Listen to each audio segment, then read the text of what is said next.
उसने वहाँ के आंगनों में लगा हुआ जितना सोना था सब लूट लिया। उस शब्द का अपभ्रंश शिलंगड़ का सोना लूट लिया यह हो गया। इस लूट के बाद वामन तुरंत अपने प्रदेश लौट गया। जब उसने अपने घर में प्रवेश किया तब उसकी औरत ने पहले ही मजाक के खातिर कनकी अर्थात चावल का एक बलि राजा बनाकर रखा था। उसने उसको अपने दरवाजे की दहलीज पर रख दिया।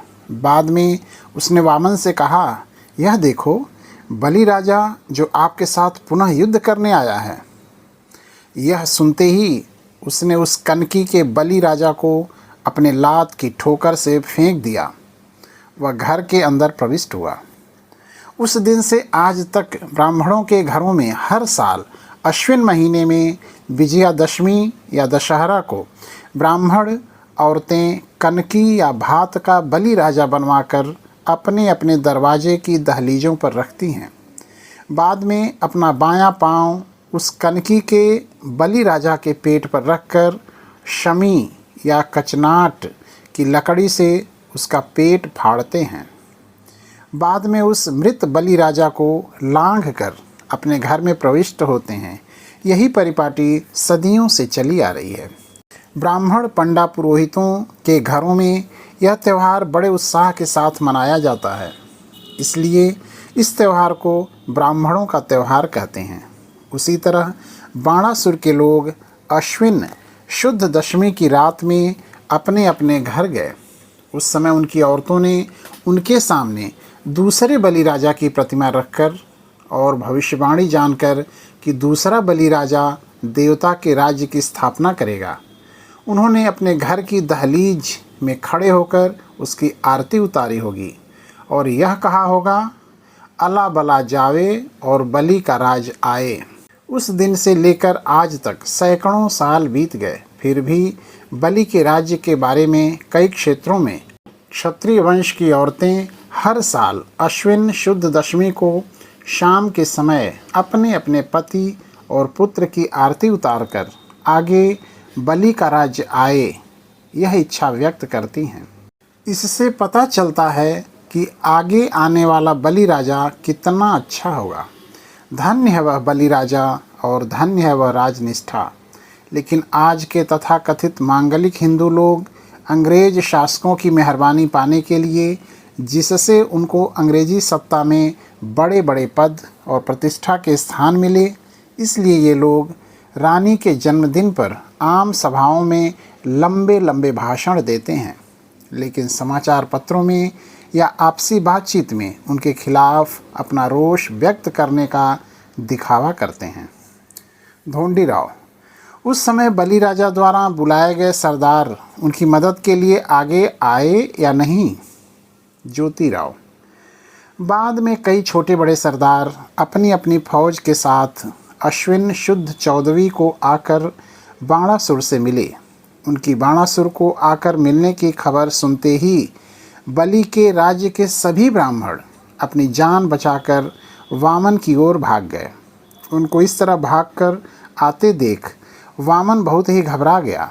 उसने सभी ब्राह्मणों को इकट्ठा किया। अश्विन शुद्ध 15वीं को वे सभी इकट्ठा होकर सारी रात जागकर अपने भगवान के सामने प्रसाद स्वरूप दांव पेच तय करने लगे कि बाणासुर से अपना संरक्षण कैसे किया जाए। बाद में वामन दूसरे दिन अपने बाल बच्चों के साथ सारी फौज को साथ लेकर अपने प्रदेश की सीमा पर पहुंचकर बाणासुर का इंतजार कर रहा था। ढोंडीराव। बाद में बाणासुर ने क्या किया? ज्योतिराव। बाद में बाणासुर ने न आव देखा न ताव, उसने एकदम वामन पर हमला बोल दिया। बाणासुर ने बाद में उसको पराजित किया, उसके बेहाल किए और उसके पास जो कुछ था वह सब लूट लिया। फिर उसने वामन को उसके सभी लोगों के साथ अपनी भूमि में खदेड़कर हिमालय की पहाड़ी पर भगा दिया। फिर उसने उस पहाड़ी को चारों ओर से घेर कर पहाड़ी की तलहटी में अपना डेरा डालकर वामन को दाने दाने के लिए इतना मुहताज बना दिया कि उसके कई लोग केवल भूख से मरने लगे। अंत में इसी चिंता में वहीं पर वामन अवतार का सर्वनाश हुआ। मतलब वामन भी मर गया। वामन के मरने से बाणासुर के लोगों को बड़ी खुशी हुई। वे कहने लगे कि सभी ब्राह्मणों में वामन एक बहुत बड़ा संकट था। उसके मरने से, उसके नष्ट हो जाने से हमारा शोषण, उत्पीड़न समाप्त हो गया। उस समय से ब्राह्मणों को उपाध्याय कहने की परिपाटी चली आ रही होगी। इस तरह का तर्क निकाला जा सकता है।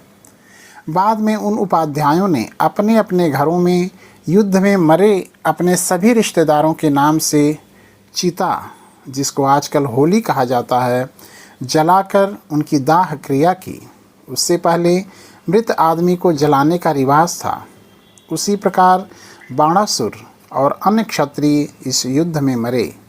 उन्होंने अपने अपने सभी रिश्तेदारों के नाम से फाल्गुन वद्य 1 पद को वीर बनकर हाथ में नंगी तलवारें लेते हुए बड़े उत्साह में नाचा, कूदा और मृत वीरों का सम्मान किया। क्षत्रियों में मृत आदमी के शरीर को जमीन में दफनाने की बहुत पुरानी परंपरा दिखाई देती है।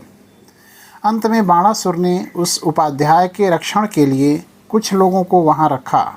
शेष सभी को अपने साथ लेकर अपनी राजधानी में पहुंचा। बाणासुर के मुख्य राजधानी में पहुंचने के बाद जो खुशी हुई उसका वर्णन करने से ग्रंथ का विस्तार होगा।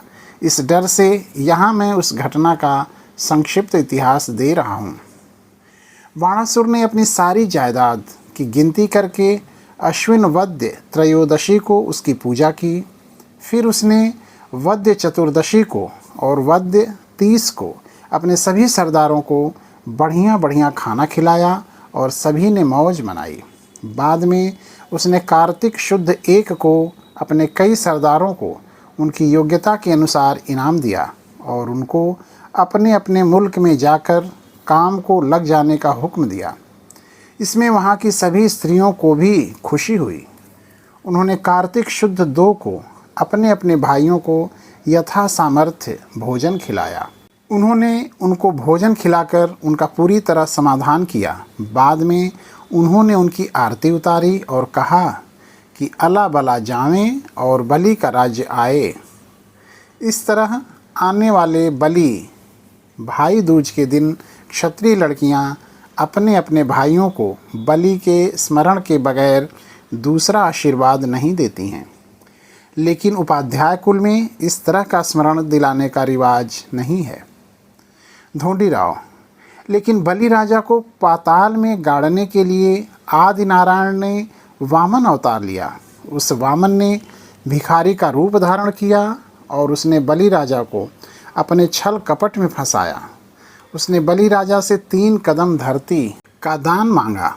बलि राजा ने अपने भोले भालेपन में उसको दान देने का वचन दिया।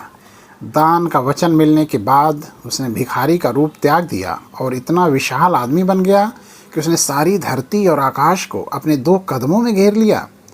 बाद में उसने बलि राजा से पूछा कि अब मैंने तीसरा कदम कहाँ रखना चाहिए। उसका यह विशालकाय रूप देखकर बलि राजा बेबस हुआ। उसने उस वामन को यह जवाब दिया कि अब तू अपना तीसरा पाँव मेरे सिर पर रख दे। बलि राजा का यह कहना सुनते ही उस धूर्त ने अपना तीसरा पाँव बलि राजा के सिर पर रख दिया। उसने बलि राजा को पाताल में दफना कर अपना इरादा पूरा कर लिया। इस तरह की बात ब्राह्मण उपाध्यायों ने भागवत आदि पुराणों में लिख रखी है, लेकिन आपने जिस हकीकत का वर्णन किया है उससे यह पुराण कथा झूठी साबित होती है। इसलिए इस बारे में आपका मत क्या है, यही हम जानना चाहते हैं। ज्योतिराव, इससे अब तू ही सोच कि जब उस धूर्त ने अपने 2 कदमों में सारी धरती और आकाश को घेर लिया था, तब उसके पहले ही कदम के नीचे कई गांव के लोग दब गए होंगे। उन्होंने अपनी निर्दोष जानें गंवाई होंगी या नहीं। दूसरी बात यह कि उस धूर्त ने जब अपना कदम आकाश में रखा होगा, उस समय आकाश में सितारों की बहुत भीड़ होने से कई सितारे एक दूसरे से टकरा गए होंगे या नहीं। तीसरी बात यह कि उस धूर्त ने अपने दूसरे कदम में यदि सारे आकाश को हड़प लिया होगा, तब उसके कमर के ऊपर के शरीर का हिस्सा कहाँ रहा होगा? उस आदमी का दूसरा कदम उसकी बड़ी नाभि तक ऊपर आकाश में पहुंच सकता है, उससे ऊपर नहीं। इससे इस धूर्त के कमर से ऊपर माथे तक आकाश शेष बचा होगा। तब उसने अपने ही माथे पर अपना तीसरा कदम रखना चाहिए था और अपना इरादा पूरा करना चाहिए था, लेकिन उससे अपना इरादा पूरा करने की बात अलग रख दी और उसने केवल छल कपट से अपना तीसरा कदम बलि राजा के माथे पर रख दिया और उसको पाताल में दफना दिया। उसकी इस नीति को क्या कहना चाहिए? ढोंडीराव, क्या सचमुच में वह धूर्त आदि नारायण का अवतार है या नहीं? उसने इस तरह सरेआम दगाबाजी कैसे की?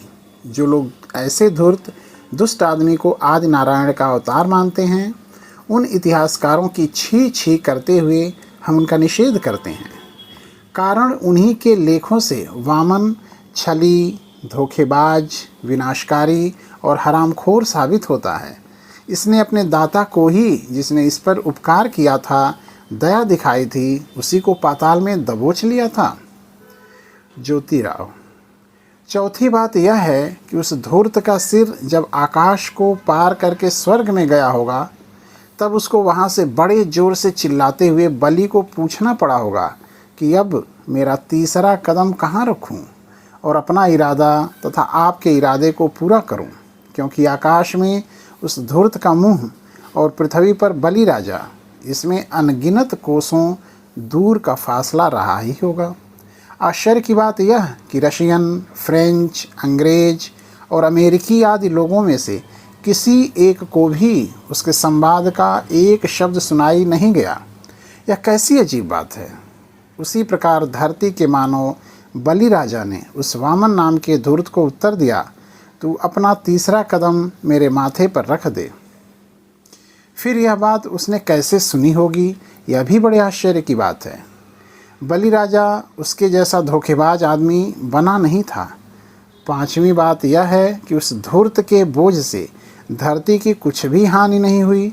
यह भी कितने आश्चर्य की बात समझनी चाहिए। ढोंडीराव, यदि धरती की हानि हुई होती तब हमने यह दिन कहाँ से देखे होते? उस धूर्त ने क्या खाकर अपनी जान बचाई होगी? फिर जब वह धूर्त मर गया होगा, तब उसकी उस विशाल लाश को शमशान में ले जाने के लिए कंधा देने वाले 4 लोग कहाँ से मिले होंगे? शायद यदि उसको उसी जगह पर जहाँ वह मर गया होगा वहीं जलाया गया होगा। यह कहा जाए तब उसकी जलाने के लिए पर्याप्त लकड़ियाँ या कंडी कहाँ से मिली होगी?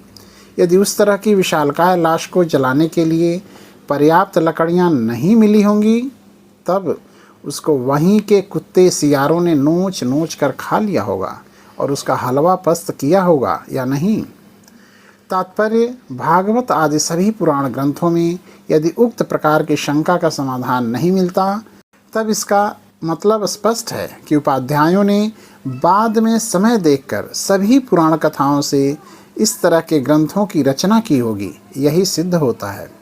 ज्योतिराव, आप उस भागवत पुराण को एक बार पढ़ लो, फिर तुमको ही भागवत पुराण से ईसाप नीति ज़्यादा अच्छी लगेगी।